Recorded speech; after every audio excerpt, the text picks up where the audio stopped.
Buenas tardes. ¿Sabías que cantar retrasa el envejecimiento de la voz? Y sí, así es.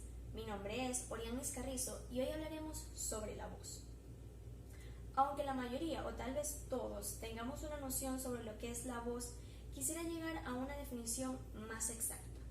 Según el autor Julián Pérez, la voz es el sonido que se produce con la vibración de las cuerdas vocales mediante el aire que es expulsado por los pulmones y que sale por la laringe. Por otra parte, Ana Gardey define la voz como un vehículo de comunicación entre las personas y como un medio esencial para poder expresar conocimientos, pensamientos y sentimientos propios. Y muchos se preguntarán, ¿y cómo se forma la voz? Y para poder saber esto, primero debemos conocer los órganos que interfieren en la formación de la voz. Esto lo podemos dividir en tres aparatos. El aparato respiratorio, donde se almacena y circula el aire.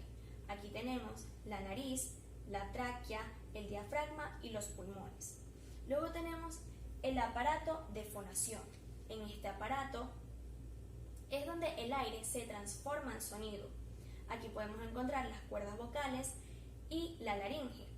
Y por último, el aparato resonador. En este aparato es donde el sonido adquiere sus cualidades de timbre, que caracterizan a cada voz. Aquí podemos encontrar la cavidad bucal, también podemos encontrar el paladar, también tenemos los huesos frontales y maxilares, entre otros.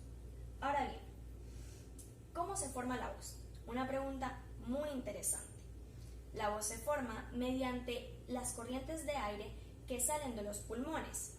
Luego estas corrientes chocan contra las cuerdas vocales, produciendo una vibración, lo cual produce el sonido.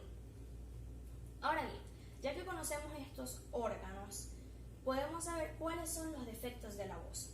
Estos defectos pueden ocurrir por una inflamación en las cuerdas vocales, por ejemplo. Algunas recomendaciones para cuidar la voz son evitar fumar, articular de manera correcta las palabras y obviamente acudir a un especialista si tenemos alguna alteración en la voz. Ahora bien, ya que conocemos los órganos, podemos saber que la voz tiene 4 componentes o cualidades, los cuales son tono. Es ese énfasis que le damos a cada palabra.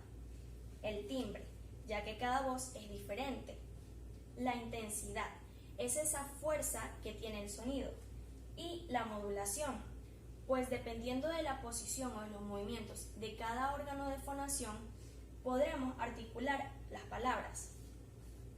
Ahora bien, podemos decir que la voz tiene articulación, que es muy diferente, porque ¿qué pasa? Que muchas veces cuando decimos voz o en lo que yo estoy explicando, nada más imaginamos el sonido, pero no. En la voz también está la articulación, que son esas palabras claras que nosotros decimos, que como ya lo expliqué, es esa posición de los órganos de fonación que permiten articular las palabras. En esto también encontramos la pronunciación. Aquí quiero aclarar algo. Por ejemplo, la palabra balance.